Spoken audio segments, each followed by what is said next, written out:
বিসমিল্লাহির রহমানির রহিম। দয়াময় পরম দয়ালু আল্লাহর নামে।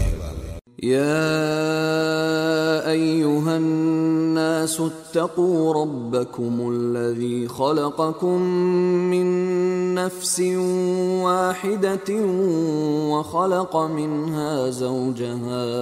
وخلق منها زوجها وبث منهما رجالا كثيرا ونساء واتقوا الله الذي تساءلون به والأرحام إن الله كان عليكم رقيبا। হে মানব মণ্ডলী, তোমরা তোমাদের প্রতিপালককে ভয় করো, যিনি তোমাদেরকে এক ব্যক্তি হইতেই সৃষ্টি করিয়াছেন ও যিনি তাহা হইতে তাহার স্ত্রী সৃষ্টি করেন, যিনি তাহাদের দুইজন হইতে বহু নরনারী ছড়াইয়া দেন।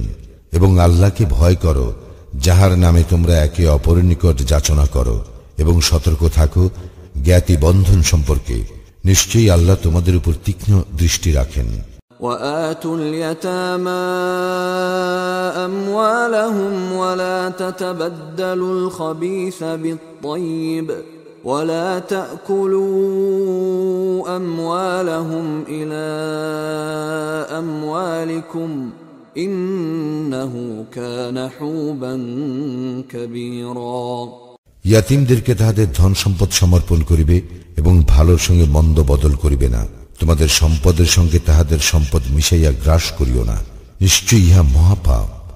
وَإِنْ خِفْتُمْ أَلَّا تُقْسِطُوا فِي الْيَتَامَى فَانكِحُوا مَا طَابَ لَكُم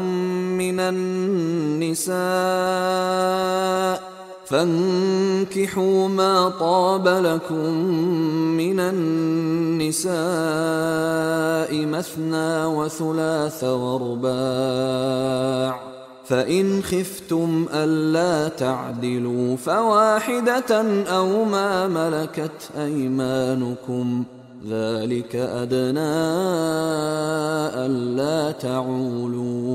তোমরা যদি আশঙ্কা করো ইয়াতীম মেয়েদের প্রতি সুবিচার করিতে পারিবে না, তবে বিবাহ করিবে নারীদের মধ্যে যাহাকে তোমাদের ভালো লাগে, 2, 3 অথবা 4।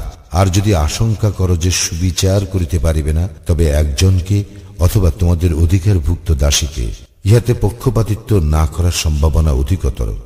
وآتوا النساء صدقاتهن نحلة فإن طبن لكم عن شيء منه نفسا فكلوه هنيئا مريئا।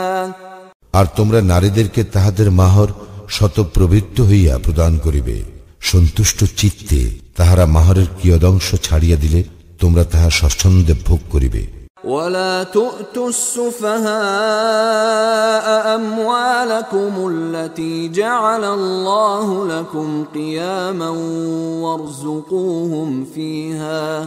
وارزقوهم فيها واكسوهم وقولوا لهم قولا معروفا। তোমাদের সম্পদ যাহা আল্লাহ তোমাদের জন্য উপজীবিকা করিয়াছেন, তাহা নির্বোধ মালিকগণের হাতে অর্পণ করিও না। উহা হইতে তাহাদের গ্রাসাচ্ছাদনের ব্যবস্থা করিবে এবং তাহাদের সঙ্গে সদালাপ করিবে। وابتلوا اليتامى حتى إذا بلغوا النكاح فإن آنستم منهم رشدا فادفعوا إليهم أموالهم ولا تأكلوها إسرافا وبدارا أن يكبروا ومن كان غنيا فليستعفف ومن كان فقيرا فليأكل بالمعروف فإذا دفعتم إليهم أموالهم فأشهدوا عليهم وكفى بالله حسيبا। ইয়াতীমদেরকে যাচাই করিবে যে পর্যন্ত না তাহারা বিবাহযোগ্য হয়, এবং তাহাদের মধ্যে ভালো মন্দ বিচারের জ্ঞান দেখিলে তাহাদের সম্পদ তাহাদের ফিরাইয়া দিবে। তাহারা বড় হইয়া যাইবে বলিয়া অপচয় করিয়া তাড়াতাড়ি খাইয়া ফেলিও না। যে অভাবমুক্ত সে যেন নিবৃত্ত থাকে, এবং যে বিত্তহীন সে যেন সঙ্গত পরিমাণে ভোগ করে। তোমরা যখন তাহাদেরকে তাহাদের সম্পদ সমর্পণ করিবে তখন সাক্ষী রাখিও, হিসাব গ্রহণে আল্লাহই যথেষ্ট। للرجال نصيب مما ترك الوالدان والأقربون وللنساء نصيب مما ترك الوالدان والأقربون وللنساء نصيب مما ترك الوالدان والأقربون مما قل منه أو كثر نصيبا مفروضا। পিতা মাতা এবং আত্মীয় স্বজনের পরিত্যক্ত সম্পত্তিতে পুরুষদের অংশ আছে, এবং পিতা মাতা ও আত্মীয় স্বজনের পরিত্যক্ত সম্পত্তিতে নারীরও অংশ আছে। ইহা অল্পই হোক অথবা বেশি হোক, এক নির্ধারিত অংশ। وَإِذَا حَضَرَ الْقِسْمَةَ أُولُو الْقُرْبَى وَالْيَتَامَى وَالْمَسَاكِينُ فَارْزُقُوهُم مِّنْهُ وَقُولُوا لَهُمْ قَوْلًا مَّعْرُوفًا। সম্পত্তি বন্টনকালে আত্মীয়, ইয়াতীম এবং অভাবগ্রস্ত লোক উপস্থিত থাকিলে তাহাদেরকে উহা হইতে কিছু দিবে এবং তাহাদের সঙ্গে সদালাপ করিবে। وَلْيَخْشَ الَّذِينَ لَوْ تَرَكُوا مِنْ خَلْفِهِمْ ذُرِّيَّةً ضِعَافًا خَافُوا عَلَيْهِمْ فَلْيَتَّقُوا اللَّهَ وَلْيَقُولُوا قَوْلًا سَدِيدًا। তাহারা যেন ভয় করে যে অসহায় সন্তান পিছনে ছাড়িয়া গেলে তাহারাও তাহাদের সম্বন্ধে উদ্বিগ্ন হইত।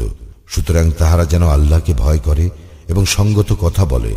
ইন্নাল্লাযীনা ইয়াকুলুনা আমওয়ালাল ইয়াতামা যুলমান ইন্নামা ইয়াকুলুনা ফী বুতুনিহিম নারা إنما يأكلون في بطونهم نارا وسيصلون سعيرا।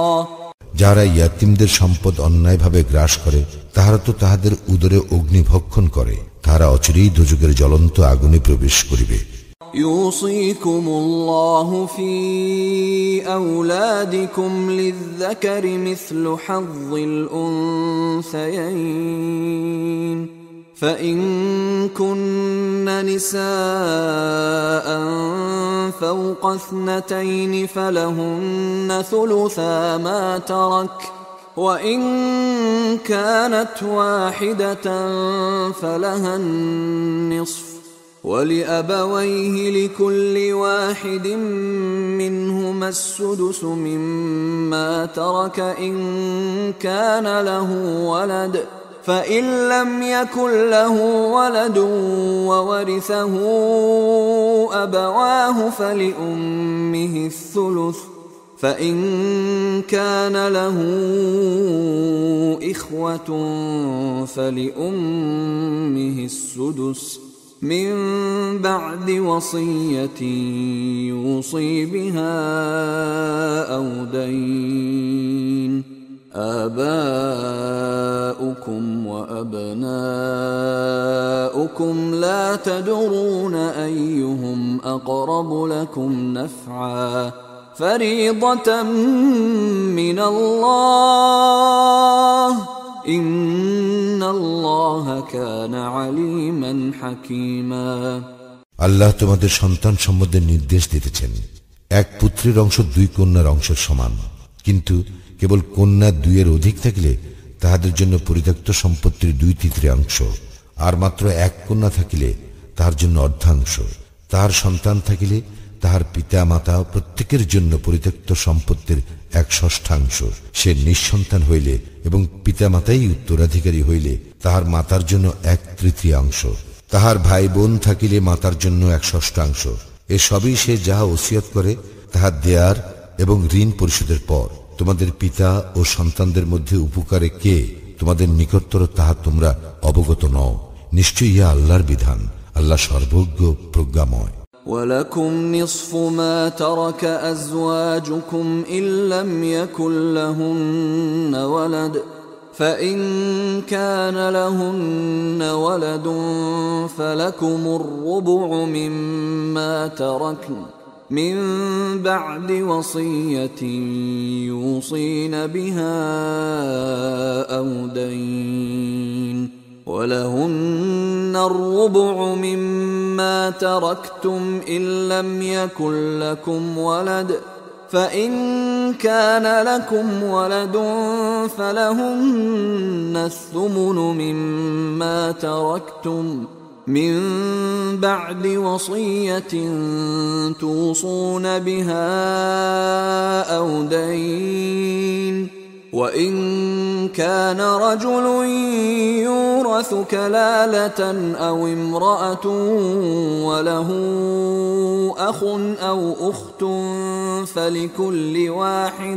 فلكل واحد منهما السدس فإن كانوا أكثر من ذلك فهم شركاء في الثلث من بعد وصية يوصى بها أو دين غير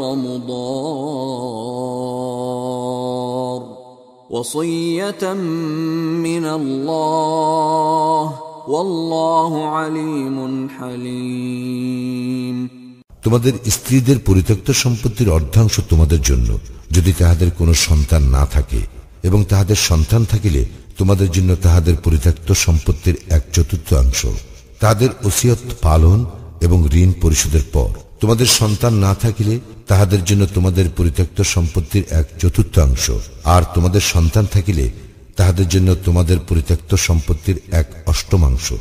তোমরা যাহা ওসিয়াত করিবে তাহা দেয়ার পর এবং ঋণ পরিশোধের পর। যদি পিতামাতা ও সন্তানহীন কোনো পুরুষ অথবা নারীর উত্তরাধিকারী থাকে, তাহার এক বৈপত্রীয় ভাই অথবা ভগ্নী, তবে প্রত্যেকের জন্য 1/6। তাহারা ইহার অধিক হইলে সকলের সম অংশীদার হইবে 1/3। ইহা যাহা ওসিয়াত করা হয় তাহা দেয়ার এবং ঋণ পরিশোধের পর, যদি কাহার জন্য ক্ষতিকর না হয়। ইহা আল্লাহর নির্দেশ, আল্লাহ সর্বজ্ঞ সহনশীল।